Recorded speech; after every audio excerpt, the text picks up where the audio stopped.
Where does the department go from here? It's funny you say that, because we just had that conversation this morning before I came to meet with you. And I told the command staff, I said, let's be clear. The latest series of events, and in particular, once this hit, our media airways, I made it very clear, the Antioch PD will never be the same again. And that's not a bad thing. But there has been a line of demarcation drawn in the sand with this latest series of events, just like in other organizations who experience this crossroads, if you will. So the organization is in transition. And where it goes from here, we're going to do a deep dive on our internal systems and structures, make certain that we are seamless there.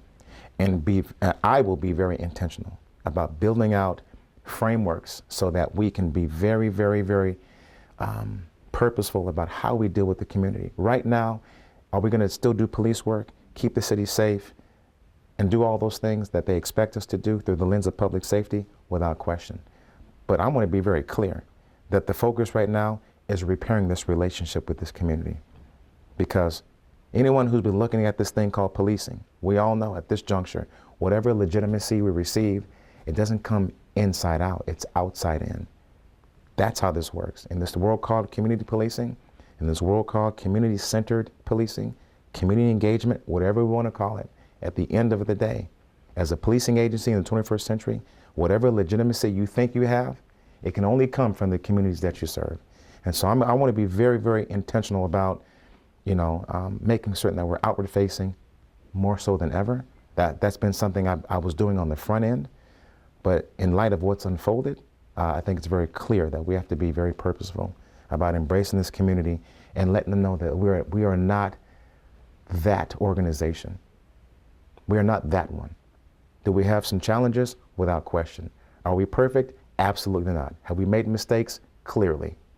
But we're going to correct those mistakes, and we're going to move forward and do it in a very meaningful way. So I just want to make that clear. When I've gone to the council meetings and listened to the public comments, there are people who come up and say, I knew it. I knew it in my soul. I knew it in my bones. These cops were racist, and now you've proved it. Mm-hmm. How do you change that perception? So everything's relational.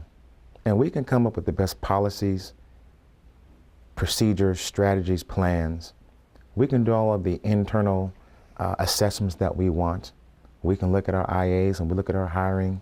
We can look at, the most comprehensive org assessment that our minds can conjure up.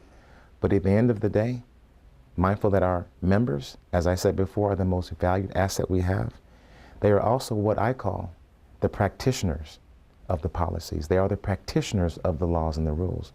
So the hearts and minds of the practitioners have to be calibrated right to carry out those rules and regulations in a meaningful, thoughtful, transparent way. And so that is where I think, in fact, I know that we need to really, as an organization, give some very focused attention to, is recalibrating the internal psychology around this whole idea of embracing the communities. Community policing is predicated on the value that the police give the communities that they're serving. And that's been the rift, between the police and underserved communities. We have to be more intentional about going into those communities that traditionally have been underserved, but finding value in them and serving and protecting them at the same threshold that we do other communities. What we're doing now, with respect to our recruitment and hiring, we have 7 officers in the academy now. We have one that I believe is coming out this month, if not next month.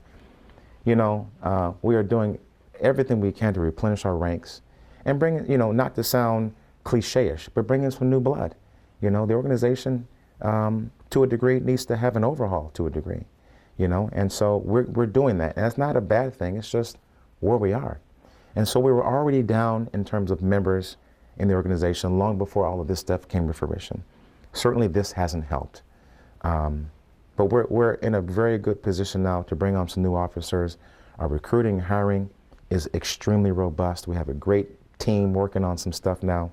And so, we're encouraged, I think, about what's forthcoming. I can say also, what we've done in recent months is we've started to do some analysis on why are officers coming here in light of all that's happening here. Why are people gravitating towards this organization? Is it the incentives?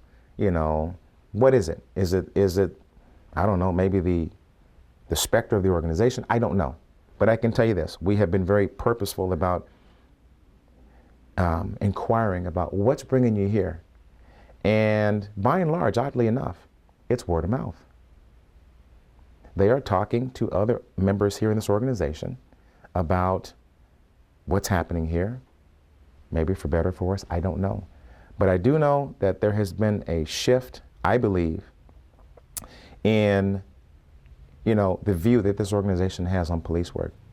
And that's just since my tenure here. And I know that some of the officers that are coming through now, I'm talking to them, I'm listening to them. And the fact that they're telling me that it's through word of mouth that they have gravitated to this organization, that tells me they're talking to people inside this environment, and people are saying, hey, you know what? There's opportunity here, there's good training, we have good equipment, you know, we have a leadership team that is listening to us and is responsive to what we're saying and what we want and what we need and how we feel. And so there's still a lot of work to be done. We still have a lot of officers to hopefully recruit and bring into this environment.